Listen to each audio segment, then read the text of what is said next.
అనుకోండి ఇలా నిజమైంది. మన సీఎం కేసీఆర్ గారు మీకు నిజం చేసింది. డబల్ బెడ్రూమ్ ఎన్నో ఏళ్ల సంది ఎదురు చూస్తున్నారు. మీకు ఇలా ఈ డబల్ బెడ్రూమ్ కట్టాలంటే భారతదేశంలో 28 రాష్ట్రాలు ఉన్నాయి, 28 మంది సీఎంలు ఉన్నారు. ఎవరికి కూడా ఆలోచన వచ్చినా రాలేదు, ఆలోచన వచ్చినా ఈ మాదిరిగా కట్టలేరు వాళ్ళు. ఈ మాదిరిగా డబల్ బెడ్రూమ్ ఎవరు కూడా పేద ప్రజల కోసం దేశంలో ఏ సీఎం కూడా కట్టలేడు.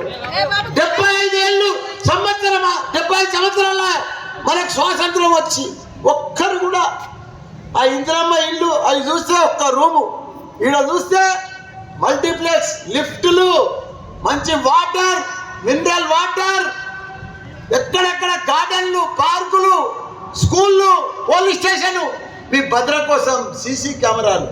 ఒక చరిత్ర. మీరందరూ కూడా అదృష్టవంతులు. మనకు గొప్ప సీఎం ఉన్నాడు, మనకు గొప్ప మహాత్ముడైన ఇంత పెద్ద ఇల్లు మనకు కట్టించి ఇలా అలాట్ చేస్తున్నారంటే ఒక మామూలు కాదు విషయము.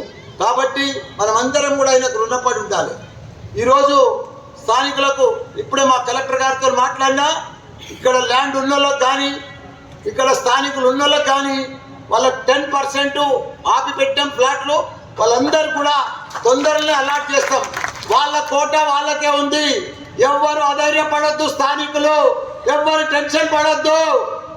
మనమందరం కూడా ఇప్పుడే కలెక్టర్తో కూడా మాట్లాడినా, ముందు కూడా నాకు కేటీఆర్ సార్ కూడా చెప్పిండు, స్థానికులకు 10% కోటా ఉంది. ఆ లిస్టు మీరంతా మీ చైర్మన్కు మీరు తెచ్చియండి.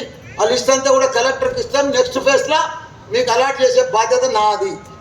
కాబట్టి చార్మినార్ ఎంత కంజెస్టెడ్, అదే మాదిరిగా మలక్పేట కూడా ఎంత కంజెస్టెడ్.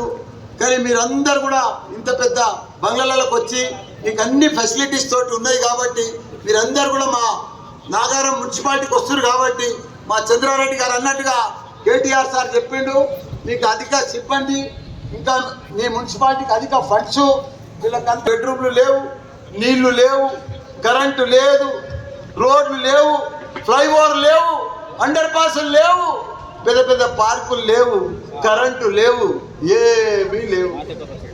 మన సీఎం కేసీఆర్ వచ్చినాక, తెలంగాణ వచ్చినాక మాకు అన్ని రకాల కూడా గురుకుల పాఠశాలలు వచ్చినాయి. 1000 గురుకుల పాఠశాలలు వచ్చినాయి మనకు. మీ పిల్లల కోసం ఒక్కొక్క స్టూడెంట్కు ఇంగ్లీష్ మీడియం చదువుతో పాటు 1,20,000 రూపాయలు ఖర్చు పెడుతున్న ఘనత దేశంలో ఏకైక సీఎం మన కేసీఆర్ గారు. ఒక కళ్యాణ లక్ష్మి వస్తుంది.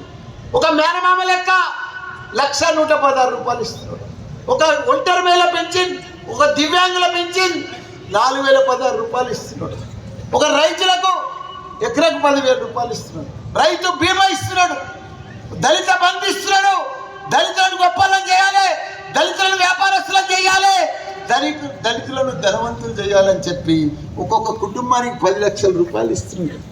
ముస్లింల ఓట్లు వాడుకున్నారు, క్రైస్తవుల ఓట్లు వాడుకున్నారు, పేద ప్రజల ఓట్లన్నీ వాడుకున్నారు. సీఎంలు అంటే బీఆర్ఎస్ పార్టీ. మీరందరూ కూడా మీరు అనుకోని కూడా ఇవాళ వచ్చినాయి ఇంత పెద్ద, ఒక్కొక్కటి ఎంత వాల్యూ అనుకుంటున్నారు, కూడా ఎంత వాల్యూ అనుకుంటున్నారు, 35-40 లక్షల వాల్యూ ఒక్కొక్కటి. అంత పెద్ద వాల్యూ అయినా పేదలకు ఇవ్వాలి. ఇంకా ఇది లాస్ట్ కాదు, ఇది ఫస్టే. ఇప్పుడు స్టార్టింగే. ఇక అలాట్మెంట్ అయితేనే ఉంటాయి, మీకు అలాట్మెంట్ కడితేనే ఉంటాం. డబల్ బెడ్రూమ్లు మీకు వస్తూనే ఉంటాయి. ఈరోజు పేద ప్రజలకు ఎవరికైతే ప్లాట్ ఉందో 3 లక్షల గృహలక్ష్మి కింద 3 లక్షల రూపాయలు కూడా ఇస్తున్నారు. బీసీ బంధిస్తున్నాడు, ముస్లిం బంధిస్తున్నాడు.